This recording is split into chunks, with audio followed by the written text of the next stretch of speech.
तत्स्वम योग संसिद्धि ही काले नात्मनि विन्दति न ही ज्ञानेन सदृशम पवित्र मिह विद्यते। हे अर्जुन, जो ज्ञान से मोक्ष मिलता है ना, वो योग करने पर अपने भीतर से प्रकट होता है। तो कैसे करें भगवान? आप पढ़िए गीता में भगवान कृष्ण ने कहा कि अर्जुन, शुचौ देशे प्रतिष्ठाप्य स्थिर मासन मात्मना नात्युच्छ्रेतम नाति नीचम चैलाजिन कुशोत्तरम समं काय सर्वग्रीवम धार्यन न चलम स्थिरः संप्रक्ष नासिकाग्रम स्वम दिशश्चान अवलोकयन। हे अर्जुन, पवित्र स्थान में जाओ, वहां पर आसन बिछा करके बैठो। आसन न ज्यादा ऊंचा हो न ज्यादा नीचा हो, समतल बना करके ठीक से बैठो। धर कर मस्तक को सीधा करो और किसी भी दिशाओं को नहीं देखता हुआ नासाग्र में देखो। यदि ये देखने में तुम सफल हो गया तो समझो तुम्हारा योग होगा, और उससे जो ज्ञान प्रकट होगा वो ज्ञान तुमको मोक्ष देगा।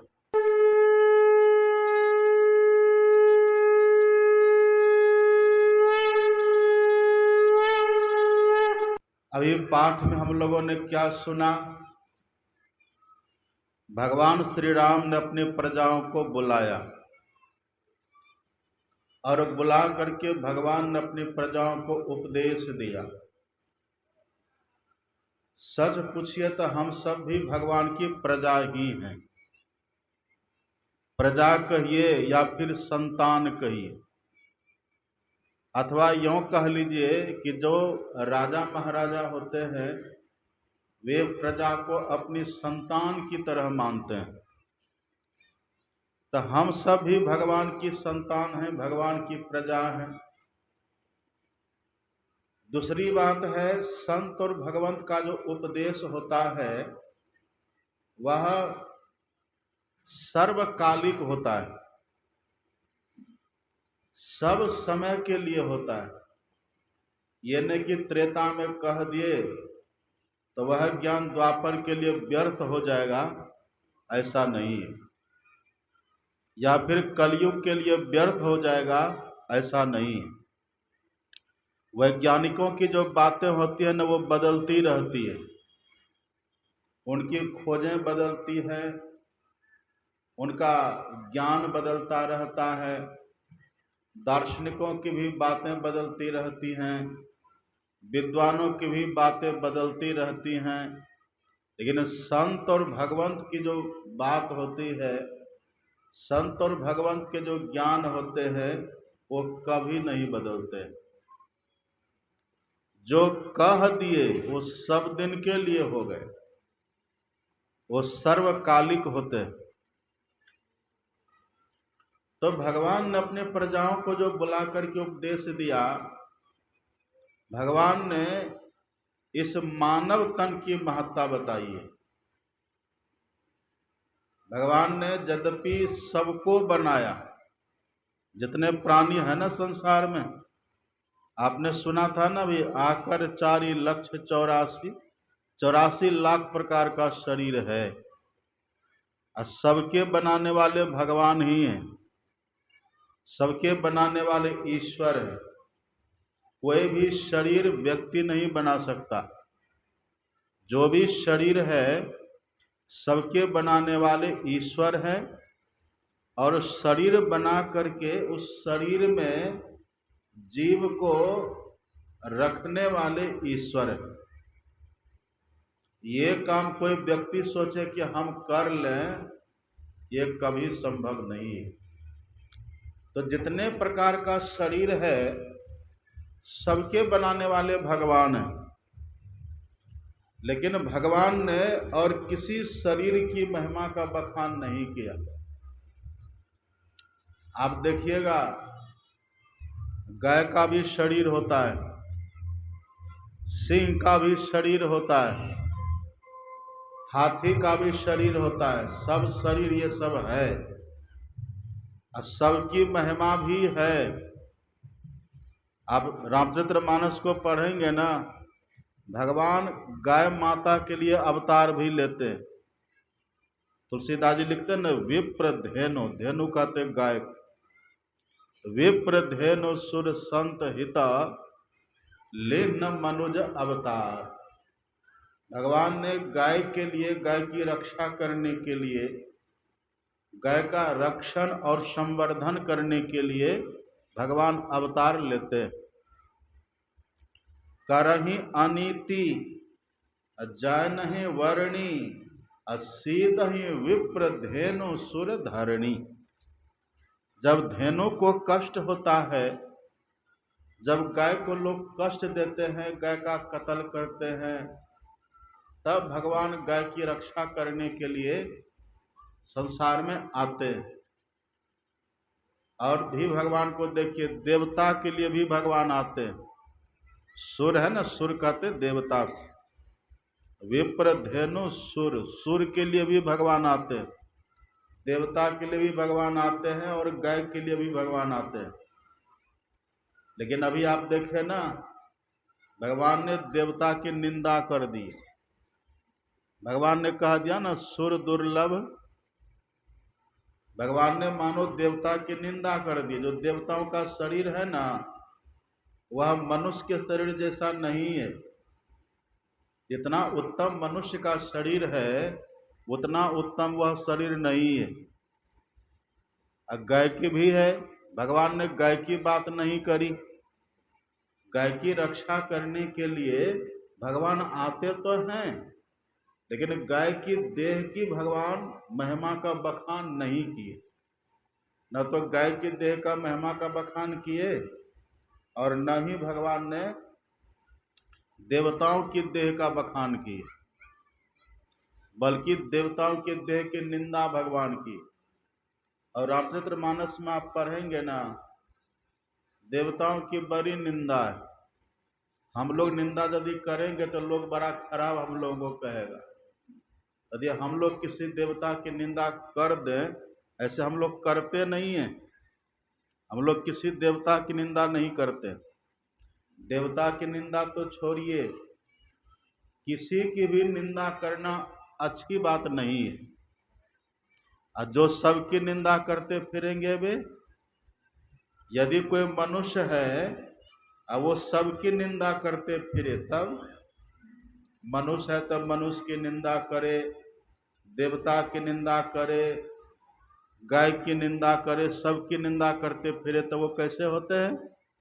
आप पढ़िएगा रामचरितमानस में, तुलसीदास जी कहते हैं, सबकी निंदा जे जर करही अते चमगादर होई अवतरही। जो व्यक्ति सबकी निंदा करते फिरते हैं ना, वो अगले जन्म में चमगादर होता है। चमगादर को देखे कैसे रहता है, उल्टा ऐसे लटका रहता है। पेड़ में उसको देखिए, माथा के बल वो लटके रहता है। चमगादर को सुख नहीं है। तो जो व्यक्ति सबकी निंदा खामखा करते फिरते हैं ना, उसकी वो चमगादर हो जाते हैं। तो हम लोग किसी की निंदा प्रयास करते हैं कि नहीं करें। देखिए एक बात है, लेकिन निंदा अलग चीज है, निंदा अलग है। जो व्यक्ति जैसा है वैसा कह देना, उसको निंदा नहीं कहते। जो व्यक्ति जैसा है ना, उसको वैसा कह देना, उसको निंदा नहीं कहते। लेकिन जो जैसा नहीं है, उसमें और नमक मिर्च लगा करके उसको नीचा दिखाने के लिए, उसके अवगुण को बताने के लिए गढ़ गढ़ करके उसकी निंदा करते फिरे, तो फिर वो दोषपूर्ण होता है। तो किसी की निंदा करना उचित नहीं है। और दूसरी बात है, देखिए यदि किसी में अवगुण भी रहे ना, तो साधु महात्मा अवगुण को छुपाते हैं। साधु महात्मा किसी के दुर्गुण को, बहुत ध्यान से सुनिए, आप लोग गप कर रहे हैं बीच में, कमलपुर के सब हैं कि नहीं? कमलपुर वाले तो ऐसे नहीं करते गप बीच बीच में। गप कहे कर रहे हैं? हम जोर लगा रहे हैं कि सब शांत रहे, और हल्ला बढ़ते जा रहा है। हल्ला मत, एकाग्र होकर के सुनिए। साधु महात्मा जो होते हैं ना, वो किसी के दुर्गुण को छुपाते हैं। इसलिए साधु के चरित्र को कैसा कहा गया? कपास की तरह। साधु चरित शुभ सरिस कपासु, और निरस विशद गुणमय फल जासु। ऐसे में पढ़िएगा, जो सही दुख पर छिद्र जुड़ावा, अब बंद निय जही जग जसु पावा। जो व्यक्ति दूसरों के अवगुण को छुपाते हैं, दूसरों के दुर्गुण को, दूसरों के अवगुण को छुपा करके उनके सद्गुण को प्रकट करते हैं, ऐसा व्यक्ति दुनिया में वंदनीय होता है। इसलिए किसी की निंदा नहीं करनी चाहिए। निंदा करने से दोष लगता है। और किसी में यदि कुछ दुर्गुण दिखे तो उसको छुपाने का प्रयास करिए।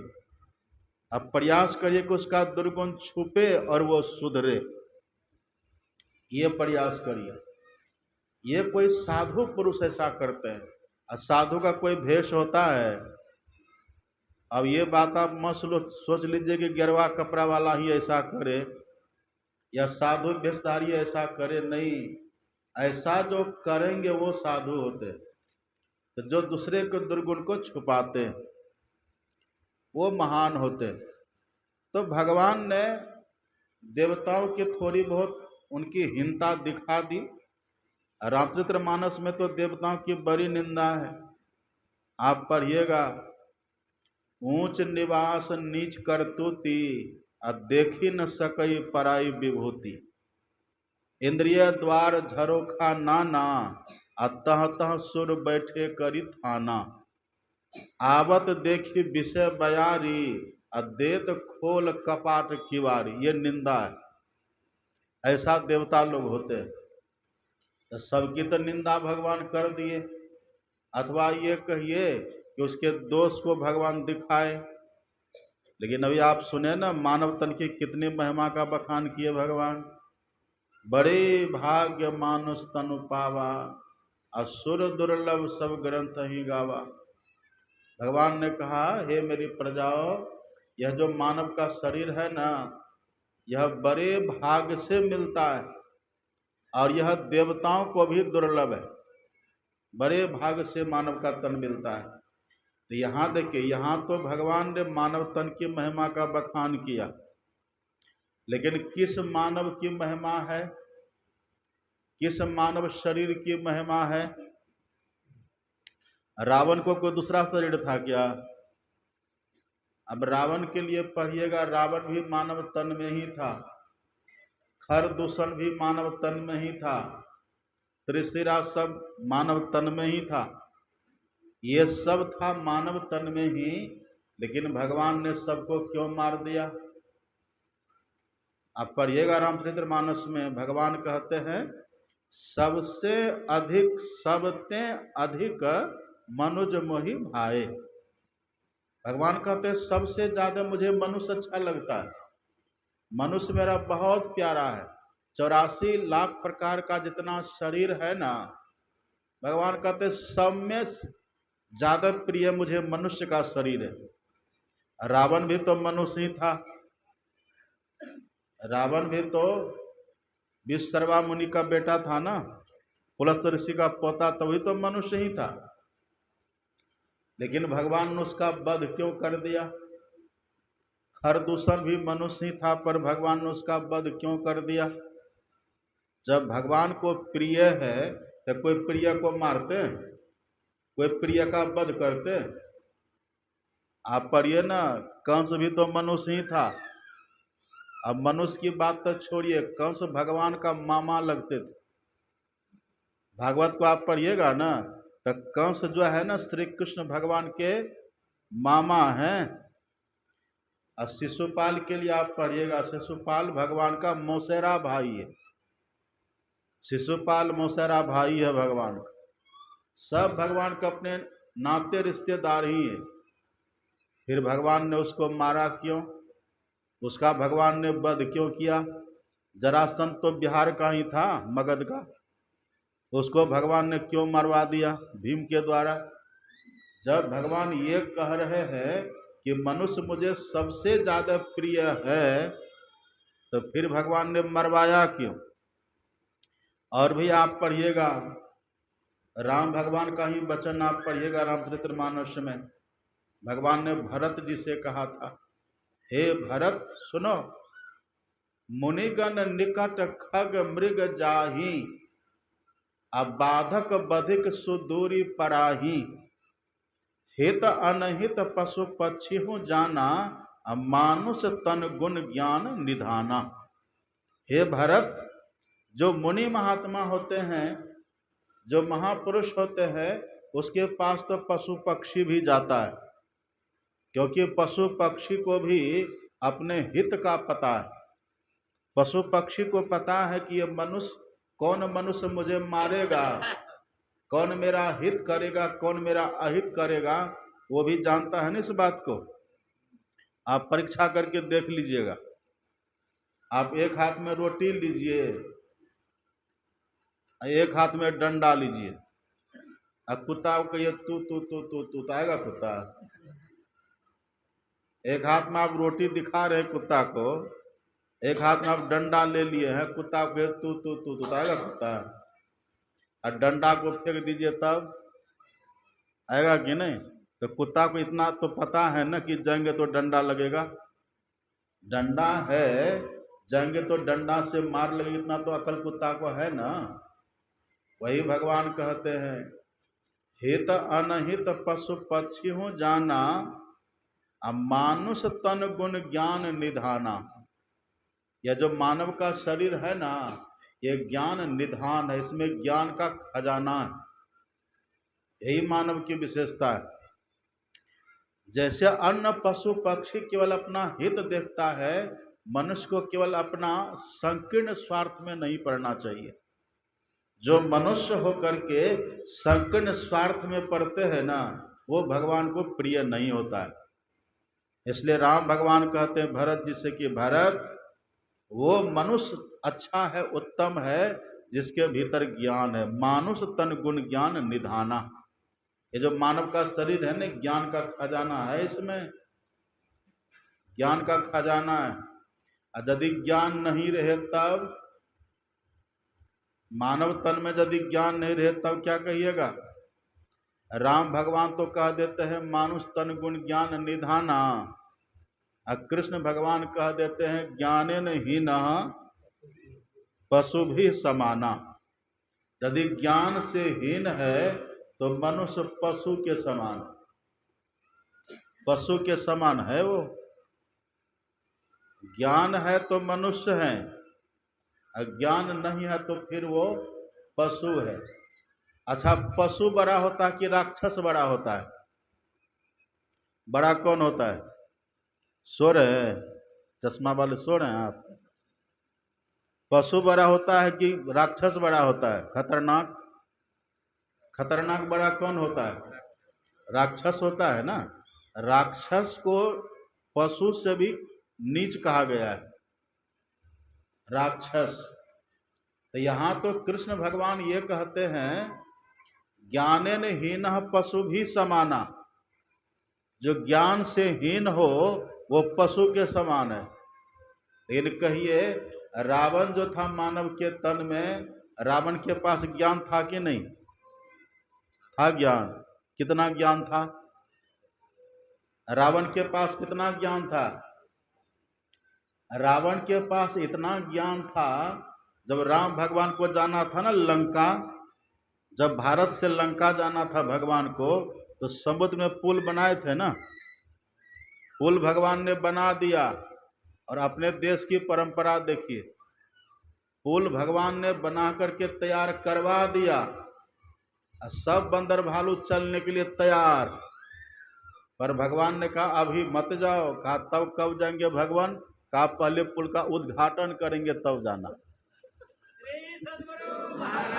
उद्घाटन पहले हो जाने दो तब जाना। देखिए, नया पुल बना है तो उद्घाटन पहले होना चाहिए। ऐसे नया आश्रम बने तो उसका उद्घाटन, अपने यहाँ प्रथा है ना, नया घर भी बने तो उद्घाटन। ये प्राचीन परंपरा प्रथा है ये। तो भगवान ने कहा पुल तो बन गया है पर अभी कोई मत जाओ जब तक इसका उद्घाटन न हो जाए। अब उद्घाटन इसका होगा कैसे? उद्घाटन कैसे होगा इसका? उद्घाटन भगवान ने कहा थोड़ा कर्मकांड कराओ, कर्मकांड कराओ।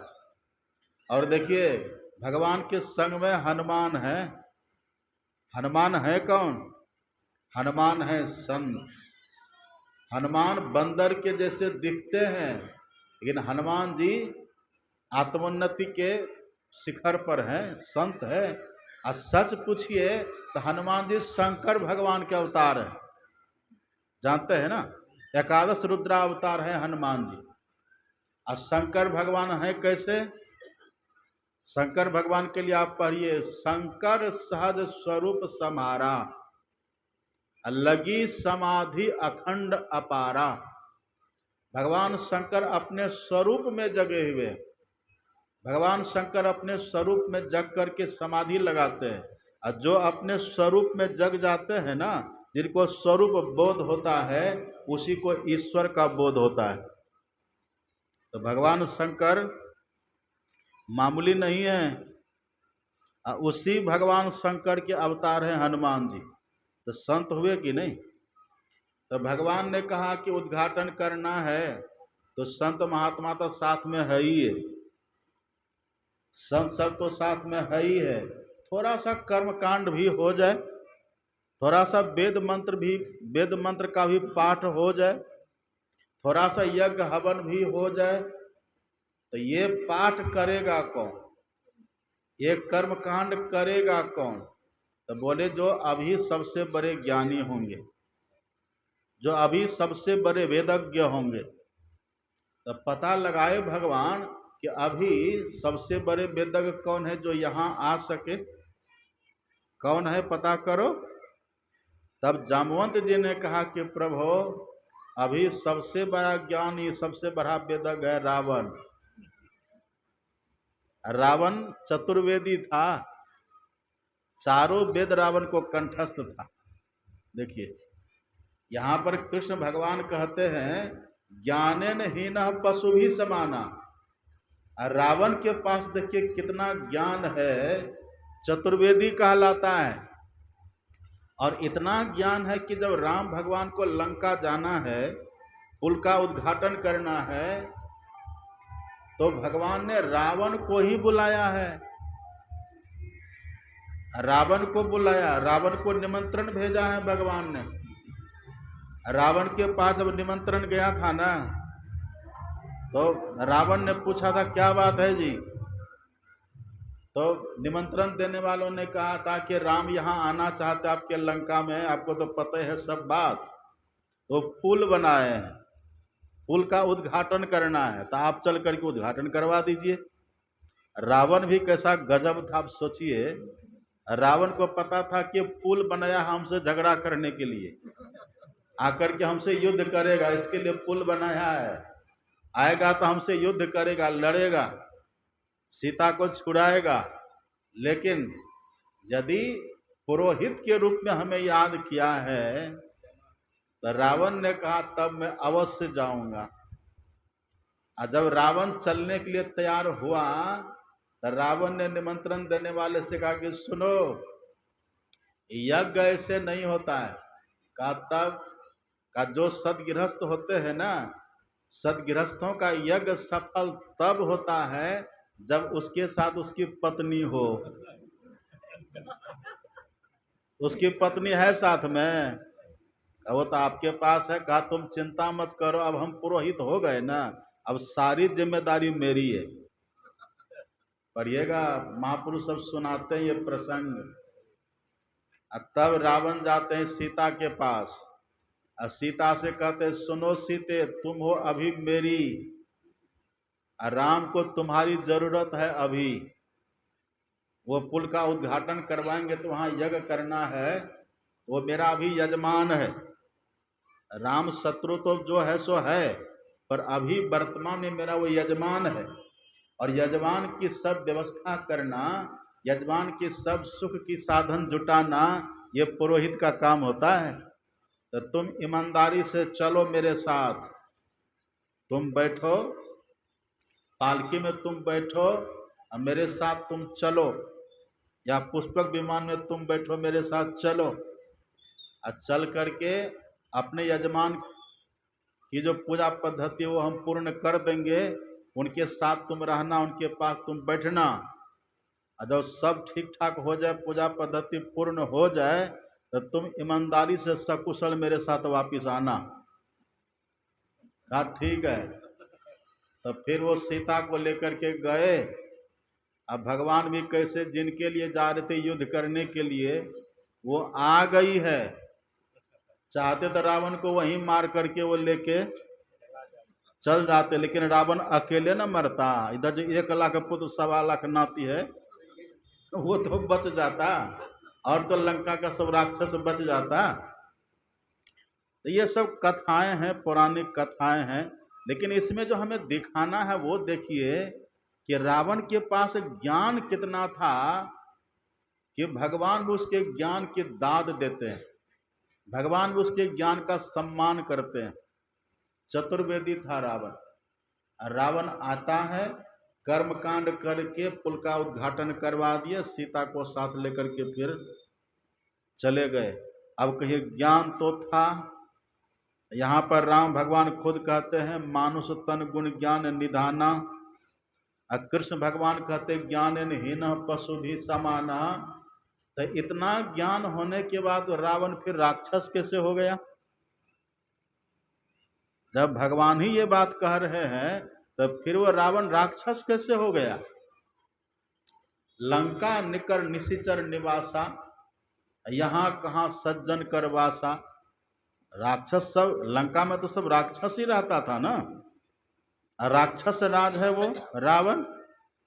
तो जब उसके पास ज्ञान है ही, तो फिर वो राक्षस कैसे हो गया? यही सब बात है। यही सत्संग में बिनो सत्संग विवेक न होई, राम कृपा बिनो सुलभ न सोई। किसी एक बात को पकड़ लीजिएगा ना, जीवन जीने लग जाइएगा, तो जीवन में शंका आ जाएगी। और शंका जैसे जीवन में आई, तो फिर आपकी भक्ति, आपकी साधना सब ठप हो जाएगी, कुछ नहीं कर पाएंगे आप। और शास्त्र की कृपा जब होती है न, गुरु की कृपा जब होती है, तब शास्त्रों की भाषा समझ में आती है। नहीं तो विष्णु भगवान का वचन आप पढ़िएगा, विष्णु भगवान कहते हैं पतिता शास्त्र जालेसु प्रज्ञा तेन मोहिता। विष्णु भगवान कहते शास्त्र जो है ना, ये जाल के समान है। अब बड़े बड़े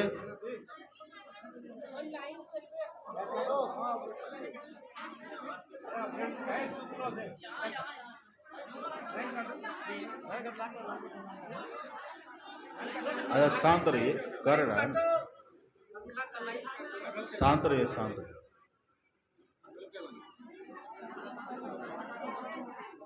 अच्छा शांत होके बैठिए, हो गया काम खत्म।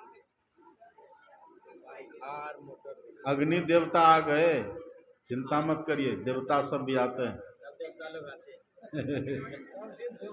वर्षा हो तो इंद्र भगवान, आग जले तो अग्निदेव, तो चिंता की क्या बात? क्या कह रहे थे हम? क्या कह रहे थे? रावण को ज्ञान था। नहीं नहीं, और पॉइंट पर जाइए। हाँ ये बात विष्णु भगवान कह रहे थे। विष्णु भगवान ने कहा कि सुनो, ये जो शास्त्र है ना, ये सब कैसा, ये जाल के समान है। विष्णु भगवान कहते जाल के समान है। अब विष्णु भगवान के अवतार है राम भगवान। राम भगवान कहते यदि कोई बहुत शास्त्रों को पढ़ ले, अब फिर भी उसके पास ज्ञान नहीं हो, ब्रह्म ज्ञान उसको नहीं हो, तो भगवान का तो कलछी के समान है। कलछी, ब्रह्म तत्व न जानाती दर्वी पाक्रसम यथा। दर्वी कहते कलछी को। अब कलछी को देखिएगा ना, कलछी को आप देखिए, कलछी खीर में भी जाती है, कलछी कढ़ी में भी जाती है, कलछी दही में भी जाती है, कलछी रसगुल्ला में भी जाती है, और कलछी बूंदिया में भी जाती है। और कलछी से पूछिए, कलछी जी जरा बताइए तो रसगुल्ला का स्वाद कैसा था? बताएगी कलछी? नहीं बताएगी। वैसे ही राम भगवान कहते हैं कि यदि किसी के पास ज्ञान बहुत हो जाए, शास्त्रों का ज्ञान, अब ब्रह्म ज्ञान नहीं है तो कलछी के समान है। अब विष्णु भगवान कहते हैं शास्त्र ही जाल है, पतिता शास्त्र जालेसु, शास्त्र जाल है। ये सबके समझ में बात नहीं आती है। देखिए कितनी कितनी बड़ी बड़ी बातें हैं। एक तरफ तो भगवान कहते हैं जिसके पास ज्ञान है वही मनुष्य है, तो जब वही मनुष्य तो फिर रावण को राक्षस क्यों कह दिए? कारण क्या है? रावण चतुर्वेदी है और उससे भगवान ने कर्म कांड भी कराया, तो फिर राक्षस क्यों कह दिए? और आप पूजा पाठ की बात करते हैं, हम लोग तो स्तुति विनती करते तो कभी दर्शन हुआ अभी तक गुरु महाराज का, चाहे भगवान का दर्शन हुआ?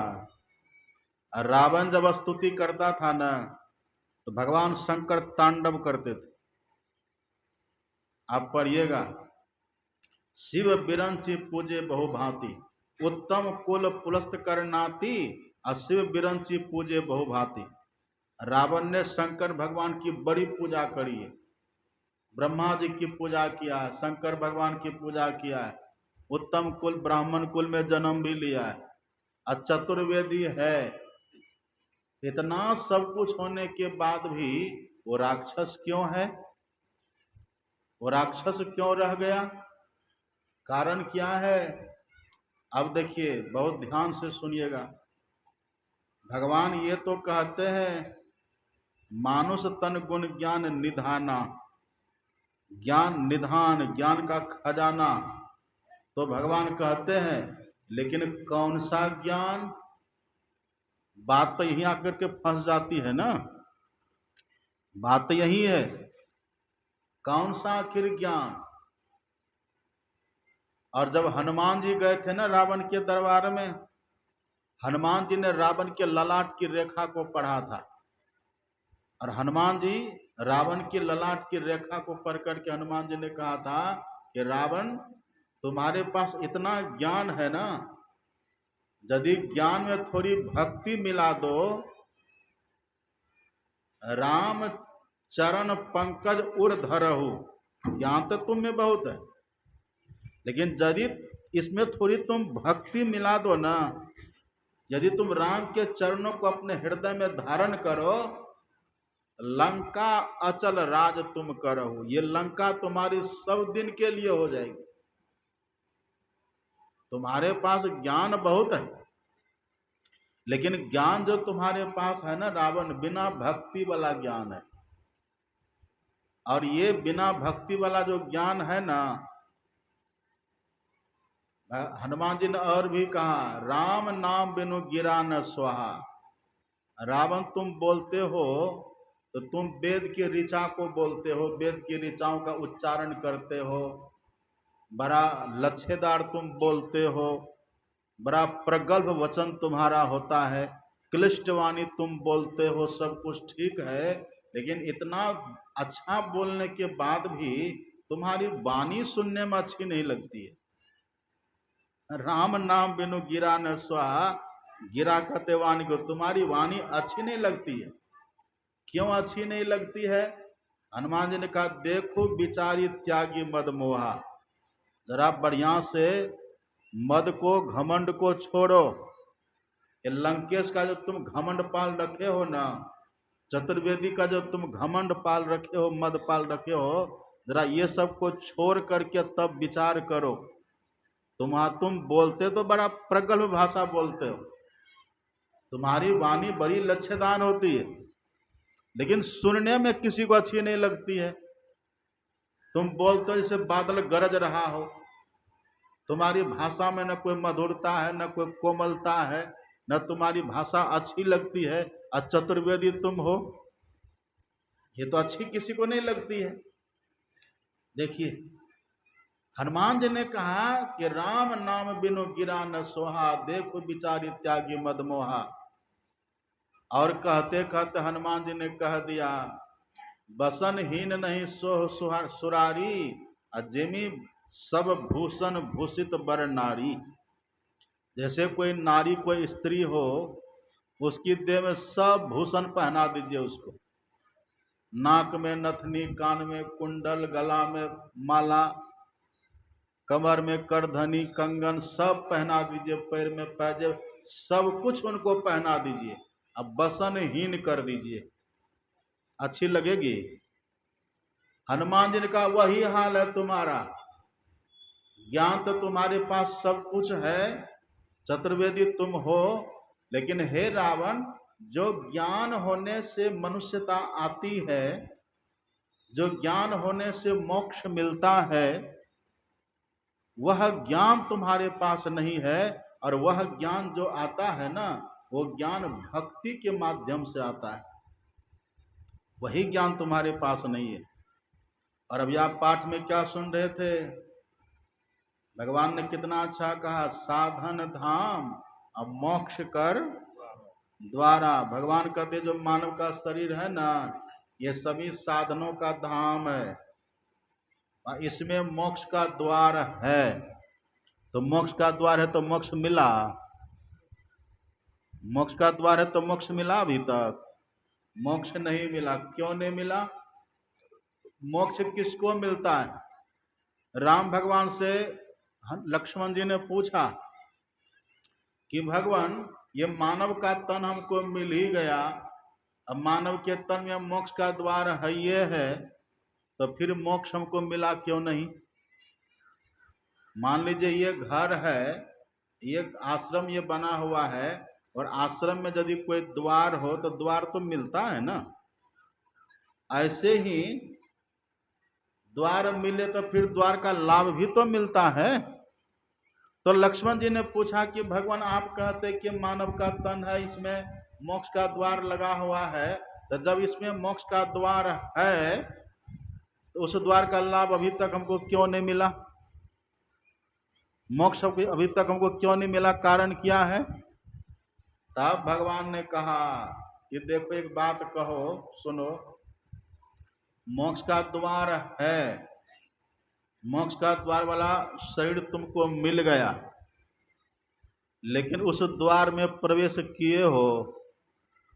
प्रवेश तो नहीं किए। तो द्वार है और द्वार में कभी प्रवेश ही नहीं किया, तो मोक्ष कैसे मिलेगा?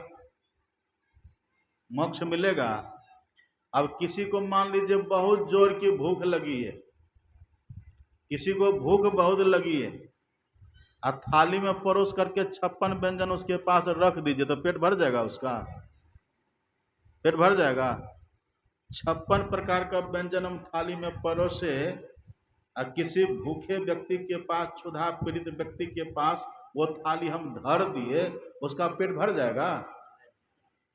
नहीं भरेगा। तब क्या करना पड़ेगा? उसको खिलाना पड़ेगा अथवा उसको खाना पड़ेगा। तो एक व्यक्ति ने कहा कि जब आप भोजन बना करके वहां पर पहुंचा ही दिए, जब सब कुछ आप ही कर दिए, आप ही सब व्यंजन बनाए, आप ही थाली में परोसे और आप ही वहां पहुंचाए, तो आप ही खिला भी देते, आप ही खिला भी देते। कहा हम खिला देंगे तो क्या हो जाएगा? कहा उसका पेट भरेगा।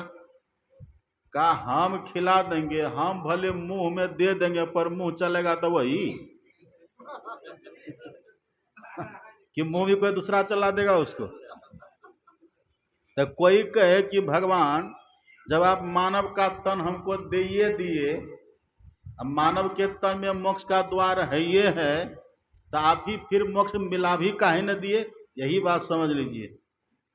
कोई बोले कि भोजन जब आप बना ही दिए और सब कुछ बना करके तैयार करके उनके पास आप रख ही दिए, तो आप ही खिला देते, पेट भर जाता। अरे हम अगर मुंह में दे भी देंगे तो मुंह तो चलाना उसी को न पड़ेगा। इसीलिए कभी ये मत सोचिए कि मोक्ष किसी के द्वारा मिलेगा, अपने से करना पड़ेगा। कुछ काम ऐसा होता है ना, जो काम अपने से करना पड़ता है। जैसे हमको भूख लगी है और हम कह ले कि जाइए आप भोजन कर लीजिए, तो हमारा पेट भर जाएगा? या हमको नींद आ रही है, हम आपसे कह दे कि देखिए हमको बड़ी जोर की नींद आ रही है, जाइए ना आप थोड़ा सा सो लीजिए, तो नींद हमारी खत्म हो जाएगी?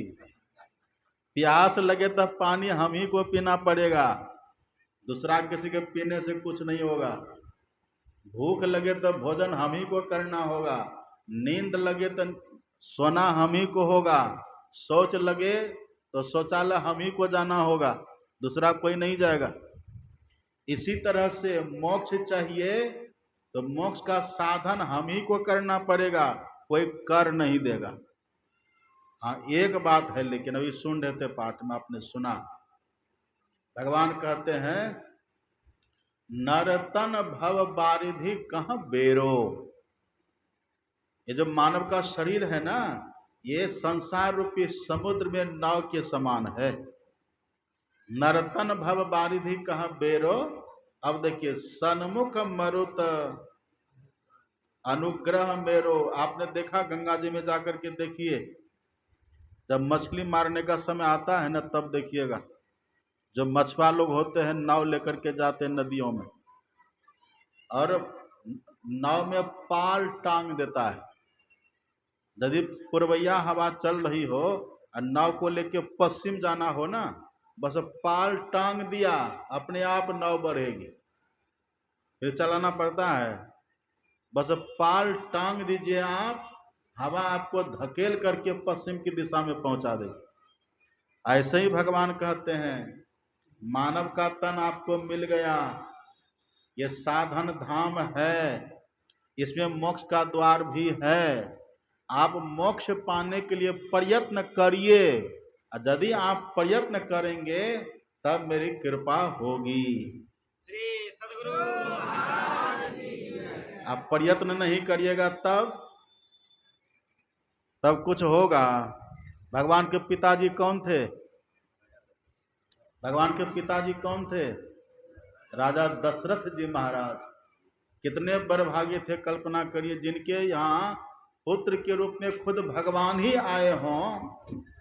वे राजा कितने सौभाग्यशाली, आप कल्पना करिए। लेकिन जब वो भगवान के पिताजी ही बन करके आए, उनको मानव का तन था ही, मानव के तन में मोक्ष का द्वार है ही, तो भगवान कहते ना कि चलो जब मानव तन हम बना करके इनको देवे किए, इसमें मोक्ष का द्वार हम बना ही दिए हैं, तो और की तो बात छोड़िए, मेरे पूज्य पिताजी है ना, हम इनको ऐसे ही मोक्ष के धाम में पहुंचा देते हैं। पहुंचाए भगवान? नहीं पहुंचाए। मानव का तन दशरथ जी को मिला, और जब तन का त्याग किए तो वहां गए जहां की निंदा खुद भगवान ही किए। अभी सुने ना पाठ में, यही तन कर फल विषय न भाई। राम कहते हैं हे भाई, यह जो मानव का शरीर है ना, यही तन कर फल विषय न भाई, स्वर्ग स्वल्प अंत दुखदाई।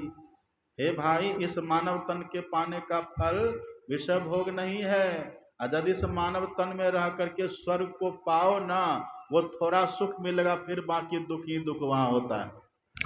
तो पिताजी कहाँ गए थे? तनु परिहरि रघुवर बिरह राव गयो सुरधाम। स्वर्ग ही गए ना, जहां की निंदा खुद भगवान कर रहे हैं वहीं गए। तो भगवान कहते ना कि चलो मेरे पिताजी हैं, मेरे पूज्य पिताजी हैं, इनको मानव का तन है ही है, मोक्ष का द्वार है ही है, सब कुछ है ही है, इनको हम ही मोक्ष दे देते हैं। तो दिए भगवान मोक्ष। तो जब अपने पिताजी को भगवान मोक्ष नहीं दिए तो हम लोगों को देंगे? देंगे? करना पड़ेगा, अपने से करेंगे तब मिलेगा। अर्जुन का नाम सुने हैं कि ना? अर्जुन, अर्जुन कौन था कृष्ण भगवान का? कौन था अर्जुन? सखा था, और क्या था? अब लोग मेरा प्रवचन नहीं सुनते हैं लगता है। मेरा भाई।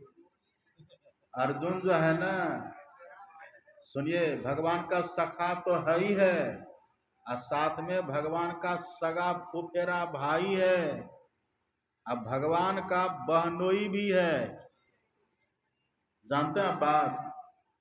बहनोई, बहनोई का मतलब क्या? उस घर का अर्जुन जमाई है ना। कृष्ण भगवान के घर का जमाई कौन है? जमाई है अर्जुन। और जमाई का मतलब क्या होता है? जमाई का मतलब जम आई, जम। जम, जैसे जम आता तो व्यक्ति को लेके जाता है कि नहीं? जम, जमाई। तभी तो भगवान अर्जुन के सामने सीधे रहते थे। अर्जुन भगवान के जमाई हैं। ठीक है, भगवान भगवान भी है, भगवान का अर्जुन भक्त भी है, लेकिन आप देखते हैं आप कितनों बड़ा आदमी क्यों न है, लेकिन जब आपका जमाई घर में आता तो आप सीधा रहते हैं कि नहीं? टेढ़ापनी करते जमाई के सामने?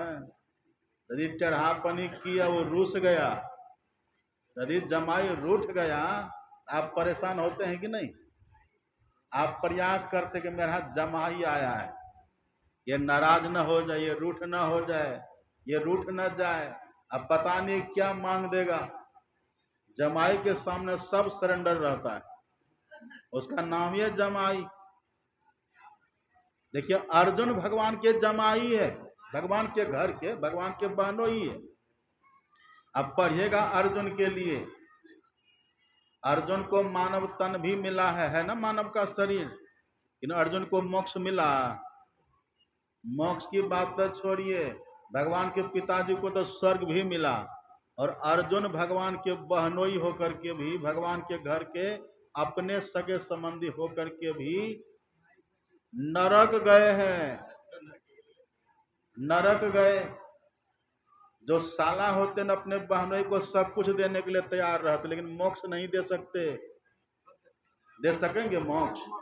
भगवान नहीं दे सके। हाँ, मोक्ष पाने के लिए अर्जुन को भगवान ने कहा था, भगवान से अर्जुन ने पूछा कि भगवान आप कृपा करके हमें ये कहिए कि शांति कैसे मिलेगी। बहुत ध्यान से सुनिए। अर्जुन ने भगवान से पूछा, भगवान हमें कृपा करके बतलाइए कि शांति हमें कैसे मिलेगी। और शांति आप जान रहे हैं ना, शांति किसको कहते हैं? हाँ, तब देखिए, जो स्तुति विनती रोज करते उनको याद है। रोज हम लोग को सदगुरु महाराज जी ने रटा दिया है। शांति स्थिरता व निश्चलता को कहते हैं। शांति को जो प्राप्त कर लेते हैं संत कहलाते हैं। ये परिभाषा में रोज हम सब पढ़ते हैं ना, रटते हैं ना। अब भजन में पढ़िए, सदगुरु महाराज जी के भजन में सदगुरु महाराज जी लिखते हैं, शांति रूप सर्वेश्वर जानो, शब्दातीत कही संत बखानो। शांति स्वरूप परमात्मा है, और शांति का अर्थ होता है स्थिरता। शांति स्थिरता व निश्चलता को कहते हैं। अभी हम सब स्थिर हैं? अभी कोई स्थिर है? मतलब क्या है? अभी हम सब मुसाफिर हैं, अभी गति है, हम सब चल रहे हैं। जब से ईश्वर से अलग हुए हैं ना, तब से चल ही रहे। कितना हम लोग चले हैं, पशु बन करके चले, पक्षी बन करके चले, पेड़ पौधा बन करके चले, पहाड़ बन करके चले, भूत प्रेत बन करके चले, अब मनुष्य बन करके चल ही तो रहे हैं। ये गति कब खत्म होगी? ये गति तब खत्म होगी जहां से हम आए हैं ना, जब वहीं चले जाएंगे तब ये गति खत्म होगी। तो कहां से हम लोग आए हैं? आपको कोई पूछे कहां से आए तो क्या कहिएगा? हम लोग आए हैं ईश्वर से। ईश्वर से हम लोग प्रकट हुए। जब ते जीव हरिते बिलगान्यो, आप और हम परमात्मा के पास से आए हैं, और जब तक वहीं हम नहीं चले जाएंगे तब तक शांति मिलेगी? नहीं मिलेगी। तो अर्जुन ने पूछा भगवान से भगवान आप कृपा करके कहिए शांति कैसे मिलेगी। तब भगवान ने कहा, आप पढ़िएगा गीता में, भगवान ने कहा ज्ञानं लब्ध्वा परां शांतिम अचिरेनाधिगच्छति। हे अर्जुन, शांति तब मिलेगी जब तुमको ज्ञान मिलेगा। बिना ज्ञान के शांति नहीं मिलेगी। अज्ञान था ना रावण के पास, मिली उसको शांति। और शांति यदि रावण को मिलती तो सीता का हरण करता। सीता का हरण क्यों किया? उसके पास शांति नहीं थी, उसको शांति नहीं मिली रावण को। भगवान कहते, हे अर्जुन, यदि तुम शांति चाहते हो ना तो ज्ञानं लब्ध्वा परां शांतिम अचिरेनाधिगच्छति। जो ज्ञानी होते हैं ना, जिसके पास ज्ञान है, वो शीघ्र शांति को पा लेते हैं, शांति को प्राप्त हो जाते हैं। यही प्रश्न पूछा लक्ष्मण जी ने राम भगवान से। एक बात और सुन लीजिए, बहुत ध्यान से सुनिए। देखिए, जिसको शांति पद कहते हैं ना, जिसको शांति पद कहते हैं, उसी को मोक्ष पद कहते हैं। क्या कहते हैं? हाँ, ये सब बात को, ये सब सूत्रात्मक बातें हैं। जैसे गणित में सूत्र होता है ना, फार्मूला, उसको याद करके रखना पड़ता है कि नहीं? a प्लस बी का whole square equal to A square plus 2ab plus B square, ये सब रटना पड़ता है कि नहीं? फिर आप फिजिक्स पढ़ते, उसमें सूत्र रटना पड़ता है कि नहीं? बेग बराबर क्या, ये सब रटते हैं कि ना हम लोग? तो कुछ है जिसको रटना पड़ता है। जिसको शांति पद हम लोग कहते हैं ना, उसी को कहते हैं मोक्ष पद, उसी को कहते हैं कैवल्य पद, उसी को कहते हैं हरि पद, उसी को कहते हैं आत्म पद, उसी को कहते हैं ब्रह्म पद। ये सब उसी का नाम है। तो अर्जुन ने पूछा कि भगवान शांति पद कैसे मिलेगा? तो कृष्ण भगवान ने कहा ज्ञानम लब्ध्वा परां शांतिम। ज्ञान पहले प्राप्त करो, पहले ज्ञान लाभ करो, तब शांति मिलेगा। और लक्ष्मण जी ने पूछा कि भगवान मोक्ष कैसे मिलेगा, मोक्ष पद कैसे मिलेगा? एक ही बात है ना दोनों का। अर्जुन ने पूछा शांति पद और लक्ष्मण जी ने पूछा मोक्ष पद। सब सुन रहे मेरी बात को? सब सुन रहे हैं ना? हॉल में है कि नहीं सब? कितने बजे खत्म करना है? कितने बजे? 5:30। थोड़ी देर और सुनिए। देखिए, लक्ष्मण जी पूछते हैं कि भगवान मोक्ष पद कैसे मिलेगा? तो देखिए भगवान ने क्या कहा, राम भगवान ने क्या कहा? योग, भगवान कहते ज्ञान मोक्ष प्रद। राम क्या कहते हैं? ज्ञान मोक्ष प्रद वेद बखाना। हे लक्ष्मण, मेरे विचार से ज्ञान से मोक्ष मिलता है। ये वेद में लिखा हुआ है, ज्ञान मोक्ष प्रद वेद बखाना। ये वेद में वर्णन है।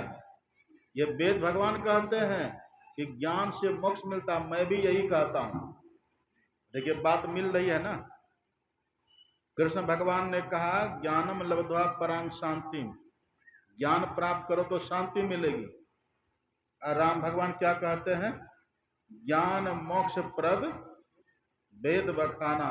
यदि ज्ञान किसी के पास हो जाए तो उसको मोक्ष मिलेगा। सुन रहे बात? जागा महादेव, रुपसा वाला जगह सो रहे हैं क्या? आंख खोल के बैठिए। आंख जैसे बंद किए, एक भी बात सुनना छूटा तो सब कड़िया आपकी छूट जाएगी। बहुत ध्यान से सुनिए। अब देखिए दूसरा सवाल है। यह तो हुआ कि ज्ञान मिलेगा तब मोक्ष मिलेगा। अब पहले भगवान ने क्या कहा? ज्ञान है तो मनुष्य है। कृष्ण भगवान कहते हैं ना, ज्ञानेन हीनः पशु भी समाना। ज्ञान नहीं है तो पशु के समान है, ज्ञान है तो मोक्ष मिलेगा। और आप और भी पढ़िए, काकभूषुंडी जी महाराज की वाणी पढ़िएगा। काकभूषुंडी जी तो कहते ज्ञानवंत अपि सो नर पशु बिनु पूछ विषान। यदि किसी के पास ज्ञान है फिर भी वो बिना पूछ और बिना सिंह के पशु है।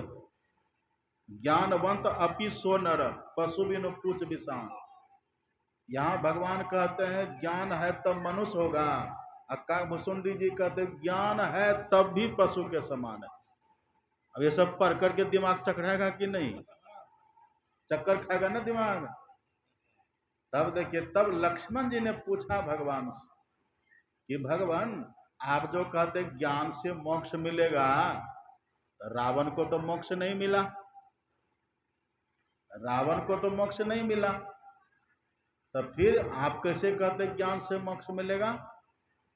तब भगवान ने कहा कि सुनो, जो ज्ञान से मोक्ष मिलता है वो ज्ञान रावण के पास नहीं था। किस ज्ञान से मोक्ष मिलता है?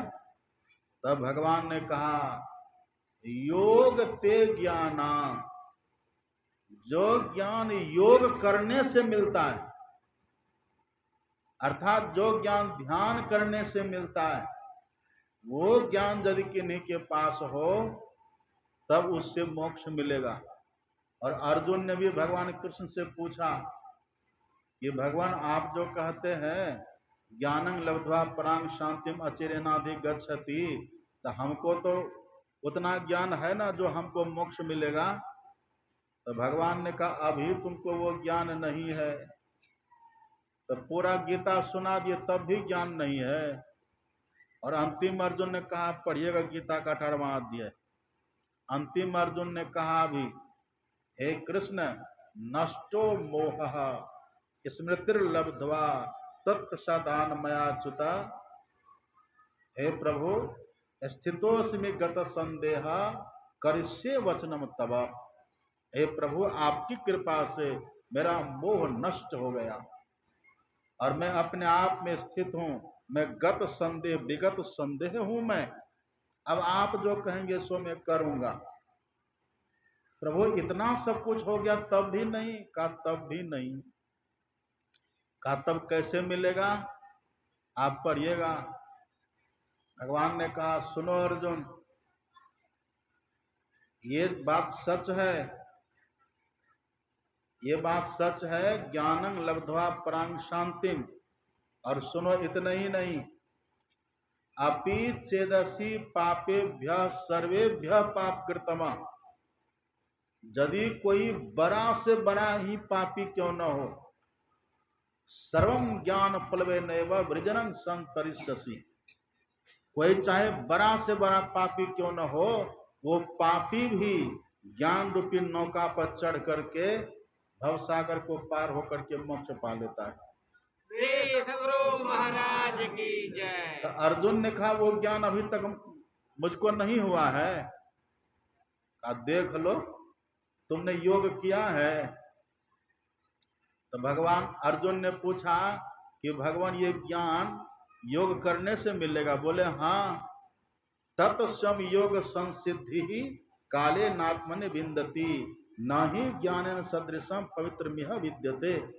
हे अर्जुन, जो ज्ञान से मोक्ष मिलता है ना, वो योग करने पर अपने भीतर से प्रकट होता है। तो कैसे करें भगवान? आप पढ़िए गीता में भगवान कृष्ण ने कहा कि अर्जुन शुचौ देशे प्रतिष्ठाप्य स्थिर मासन मात्मना नात्युच्छ्रेतं नाति नीचं चैलाजिन कुशोत्तरम समं काय सर्वग्रीवम धार्यन् न चलम स्थिरः संप्रक्ष नासिकाग्रम स्वम दिशश्चान अवलोकयन्। हे अर्जुन, पवित्र स्थान में जाओ, वहां पर आसन बिछा करके बैठो। आसन न ज्यादा ऊंचा हो न ज्यादा नीचा हो, समतल बना करके ठीक से बैठो। धर कर मस्तक को सीधा करो और किसी भी दिशाओं को नहीं देखता हुआ नासाग्र में देखो। यदि ये देखने में तुम सफल हो गया तो समझो तुम्हारा योग होगा और उससे जो ज्ञान प्रकट होगा वो ज्ञान तुमको मोक्ष देगा। अच्छा देखिए बात कितनी बड़ी है। भगवान कृष्ण ने कहा संप्रेक्ष नासिकाग्रम स्वम दिशश्चान अवलोकयन, किसी भी दिशाओं को नहीं देखता हुआ नासाग्र में देखो। नासाग्र कहते किसको है? नासागर किसको कहते हैं? मोक्ष के द्वार को ही नासागर कहते हैं।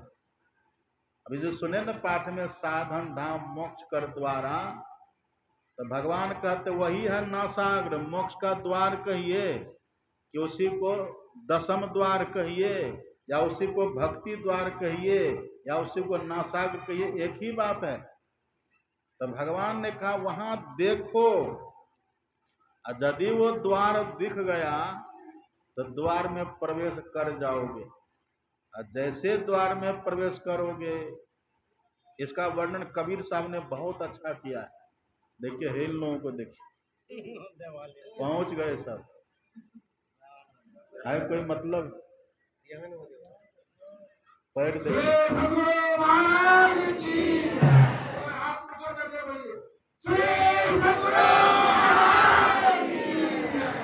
अब होश में आया।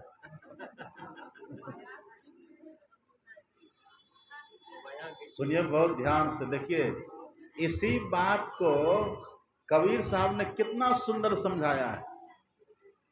संत कबीर साहब कहते, देखिए सुनिए बहुत ध्यान से सुनिए।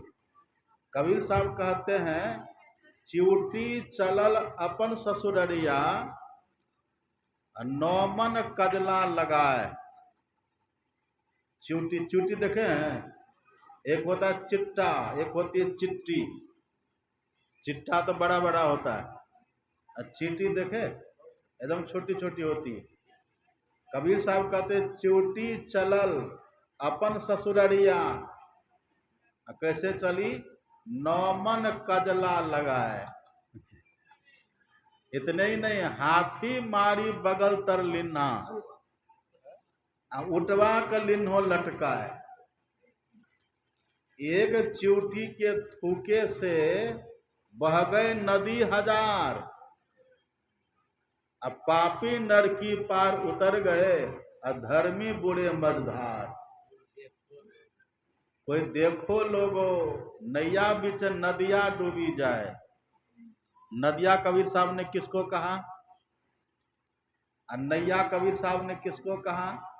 नैया कहते हैं शरीर को, और नदिया कहते हैं संसार को। संसार में हमारा शरीर है तो सब कोई जानते हैं, नदी में नाव चलती है सब कोई जानते हैं, लेकिन नदी नाव में डूबे, नाव नदी में डूबे तो सब कोई जानते हैं, पर नदी नाव में डूबे ये कैसी बात है? वही कवि साहब कहते हैं, कोई देखो लोगो नैया बीच नदियां डूबी जाए। यहां तो नदी नाव में डूब रही है। कितना अद्भुत है ये। मतलब कहने का है, ये शरीर के भीतर में दुनिया का सब कुछ है। इसलिए कहते ध्यस्था सर्व विद्याश्च, ध्यस्था सर्व देवता, ध्यस्था सर्व तीर्थानि गुरुवाक्य न लभ्यते। कबीर साहब और भी कहते हैं, बूंद समानी समुद्र में यह जाने सब कोय, और समुद्र समाना बूंद में बूझे बिरला कोय। सागर मही बूंद बूंद मही सागर, वो कवनो बुझे विधि जाने, उतबुझ चलत आपी करे चिन्ह, आपे तत्व पहचाने। संत गुरु नानक कहते हैं। और अपने सदगुरु महाराज कहते हैं, पिंड में ब्रह्मांड दरस हो, बाहर में क्या फिरे। हमको लोग कहते रहते कि बाबा चलिए घूमने के लिए। हम कहते कहाँ? कहते रामेश्वरम चलिए घुमाते, रामेश्वरम चलिए, गंगा सागर चलिए, गंगोत्री चलिए, जमुनोत्री चलिए, सब जगह चलिए। और चलते चलते कहते एक बार अमेरिका भी चलिए, एक बार इंग्लैंड भी चलिए, पूरा धरती पर घुमाते। तो हम कहते हैं कितनों घूमिएगा ना, घूमते घूमते मर जाइएगा, पर तब भी पूरा घूमना आपका कभी खत्म नहीं होगा। होगा खत्म। और जितना समय आप घूमने में लगाइएगा ना, उतना समय यदि आप ध्यान में लगा दिए, और यदि आपको बिंदु दिख गया, तो एक बिंदुता दूरबीन हो तो दूरबीन क्या करे? यहीं से बैठे बैठे अमेरिका के गली गली को देख लीजिएगा, कुछ बचेगा देखने के लिए? यहीं से बैठे बैठे ब्रह्मा जी क्या कर रहे हैं अभी यहीं से देख लीजिएगा। अमेरिका की बात तो छोड़िए आप। एक बिंदुता दूरबीन हो, दूरबीन क्या करे? अब पिंड में ब्रह्मांड दरस हो, बाहर में क्या फिरे। ये काम करिए ना बैठ करके। ये काम करने के लिए गुरु महाराज जी ने कहा कितना घूमिएगा, कहाँ कहाँ घूमिएगा, घूमते घूमते थक जाइएगा, पैर थक जाएगा, बल समाप्त हो जाएगा, जीवन की आयु समाप्त हो जाएगी, तभी घूमना पूरा होगा? नहीं होगा। अब मात्र 10 साल बैठ करके बढ़िया से दृष्टियों की क्रिया करिए, हम लोग मिल करके देखिए। इस यहीं पर बैठे बैठे घटवित अजब तमाशा है साधो, घटवित अजब तमाशा। घट के काली घटा में स्थिर तरित जरित प्रकाशा है साधो, घटवित अजब तमाशा है ना। यहीं पर सब तमाशा देखने लग जाइएगा। अर्ध उर्ध बिच लगन लगी है, छक्के रूप नहीं जात बखाना।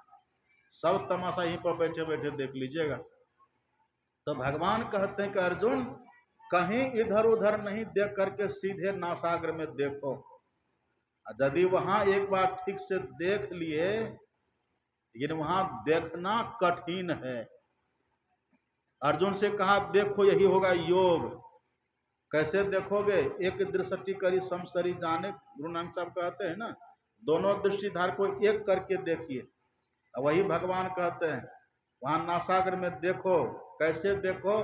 देखने की कला से देखो। देखने की कला क्या है? किसी भी दिशाओं को नहीं देखता हुआ तब देखो। अब वैसे यदि कोई वहां पर देखे ना, एक बार वो दिखे, वो देखने के लिए अपने सदगुरु महाराज जी से बाबा साहब ने कहा था तुम कम से कम 10 साल तक वहां देखना। कितना? कम से कम 10 साल तक देखना। मैंने 32 साल तक देखा है एक ही जगह पर। मैंने 32 साल तक देखा, और तुम कम से कम वहां पर 10 साल देखना, तुरंत हो जाएगा। अब तोतापुरी जी ने रामकृष्ण परमहंस जी से कहा था कि मैंने 40 साल तक वहीं देखा है। 40 साल तक। भगवान कहते हैं संप्रेक्ष नासिकाग्रम सस्तान अवलोकन, किसी भी दिशाओं को नहीं देखता हुआ तब देखो, तो तुरंत देख लीजिएगा। इतना कठिन है। लेकिन सदगुरु महाराज जी लिखते क्या हैं? बिंदु ध्यान विधि नाद ध्यान विधि सरल सरल जग में प्रचारी। अब आप कहिए पूरा दुनिया घूमना कठिन है कि बैठ करके वहां देखना कठिन है? क्या कहिएगा कठिन? आराम से बैठ करके देखना ना आसान है। क्या दिक्कत? अपना पलंग पर बैठिए, गद्दा बिछा लीजिए, मच्छर लगे मशहरी लगाइए, गर्मी लगे पंखा चलाइए, ठंडी लगे कंबल ओढ़िए। इससे आसान अब क्या होता है? इतना करिए, घर में बैठे रहिए, खूब बढ़िया खाइए। नानक सतगुरु भेटिया पूरी होवे जोगो, हसंग दिया खेलंग दिया पैनंग दिया खावंग दिया पीवंग दिया, अब बीचे होवे जोगो। करके देख, कितना आसान है। लेकिन देखना होगा। यही काम अर्जुन नहीं कर सके। अर्जुन ने कहा कि जो काम आप कहते हैं ना करने के लिए भगवान, वहां देखने का मतलब है मन को लगा करके देखना, दृष्टि को लगा करके देखना। मनसह चेतन धार सुरत ही पैठ सके जाम, ऐसे देखना है। अर्जुन ने कहा ये देखना बड़ा कठिन है। चंचलम ही मन कृष्ण परमाथि बलवत दृढ़, तस्याहम निग्रहम मन्यवाय वसु दुष्करम, है ना। अभ्यास न तो कौन्तेय वैराग्य न च गृह्यते, असंशय महाबाहो मनोदुर्निग्रहम चलम। अर्जुन ने कहा कि प्रभु वहां पर देखना बहुत कठिन है। जैसे हवा को कोई मुट्ठी में पकड़ सकता है? हवा को पकड़िएगा ऐसे। ऐसे अर्जुन ने कहा कि मन को वहां पकड़ करके लगाना बड़ा कठिन है, नहीं लगा सकते। तो भगवान ने बहुत पुचकार करके कहा कि देखो लगाओ। अच्छा, भगवान ने देखा आपने क्या किया? भगवान ने अर्जुन से कहा दिव्यम ददामि ते चक्षु पश्चिम योगमेश्वरम। है अर्जुन, मैं तुमको दिव्य दृष्टि देता हूँ, मेरे विराट रूप को तुम देखो। लेकिन भगवान ने ये नहीं कहा कि हम तुमको वहां दिखा देते हैं। ये कहा वो काम अपने से करना पड़ेगा। अर्जुन है कौन भगवान का? भगवान के घर के। अब ज्यादा बोलेंगे तो बात रुखड़ी हो जाती है। ज्यादा बात माठेंगे ना, लकड़ी को लकड़ी को छीलने से चिकना होता है, बात को छीलने से रुखड़ा होता है। संकेत में आप समझ लीजिए कि अर्जुन भगवान का है कौन। लेकिन तब भी अर्जुन जो नहीं किया, इतना पुचकारने के बाद भी, वही अर्जुन जब मरा है ना, तो मर करके नरक गया है। इसमें किसी को संदेह है? नरक गया है। तो भगवान कहते हैं जो ध्यान करेंगे, योग करेंगे, यही योग, इसको कहते दृष्टि योग। ये योग यदि कोई करे ना, तब जो उनको ज्ञान होगा, वही ज्ञान व्यक्ति को मोक्ष दिलाता है। यही बात लक्ष्मण से राम भगवान ने भी कही, धर्म ते विरति योग ते ज्ञाना। धर्म से वैराग्य होगा, और वैरागी बनेंगे तब ध्यान होगा, और ध्यान करेंगे तब ज्ञान होगा, तब मिलेगा मोक्ष। तो लक्ष्मण तो भगवान के भाई ही थे, करा देते, नहीं किया तो नहीं हुआ। जो करेंगे उनको होगा। भगवान कहते जो करेंगे तब सन्मुख मरुत अनुग्रह मेरो, फिर मेरा अनुग्रह उनके ऊपर होगा। जो तही पंथ चले मन लाई, तो हरि काहे न होई सहाय। God helps those who help themselves. जो अपनी रक्षा आप करते हो, उसकी रक्षा फिर, उसकी सहायता फिर ईश्वर करते हैं। तो जो करते हैं उनकी सहायता ईश्वर करते हैं। तो जो करेंगे उनको लाभ होगा। लेकिन देखिए, ये दृष्टि कठिन जरूर है, लेकिन आसान हो जाएगा। कब? इसके पहले यदि 2 काम करिएगा तब। हमारे सदगुरु महाराज ने कितना रिसर्च किया है। अपने सदगुरु महाराज ने हम लोग को रटा दिया है। पहले तो कहा, आवागमन सम दुख दूजा है नहीं जग में कोई, इसके निवारण के लिए प्रभु भक्ति करनी चाहिए, अंतर व बाहर भक्ति कर घटपट हटाना चाहिए। इसके बाद देखिए, गुरु जाप मानस ध्यान मानस कीजिए दृढ़ साध कर।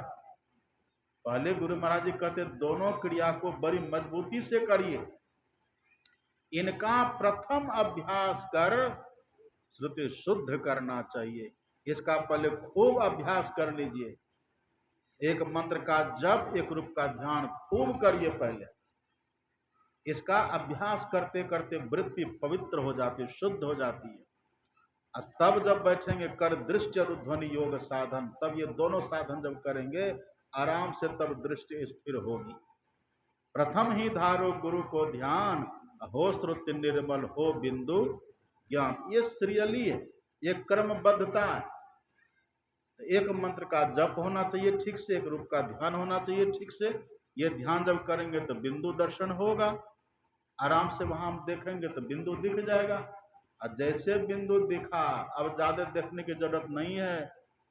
बिंदु को थोड़ा सा देखिए और तुरंत मन को सुनने में लगाइए। बिंदु में तह नाद बोले रैन दिवस सुहावना।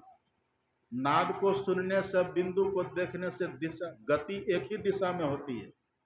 लेकिन बिंदु को देखने से जितनी गति होती है ना, उससे ज्यादा गति होती है बिंदु में सुनने से। इसलिए बिंदु का दर्शन जैसे हो गया, अब उसी में अपनी सूरत को गुरु की जुक्ति लीजिए, फिर सुनने में लगा दीजिए। इतनी तीव्र गति आपकी हो जाएगी, लंबा मार्ग दूरी घर। ये जो दूर का जो रास्ता है ना, कोटि जन्म का पंथ था, पल में पहुंचा जाए, तुरंत पहुंच जाइएगा। यहां तो कहते पल में। और शंकर भगवान ने कहा आप पढ़िएगा, नहीं, शंकर भगवान ने नहीं, आप पढ़िएगा नाद बिंदु उपनिषद। उसमें ऋषि कहते हैं, उसमें कहते श्रृणुयात् दक्षिणे कर्णे नाद मंत्रगतम सदा, पक्षाद विपक्ष मखिलम जित्वा तुर्य पदम वर्जेत।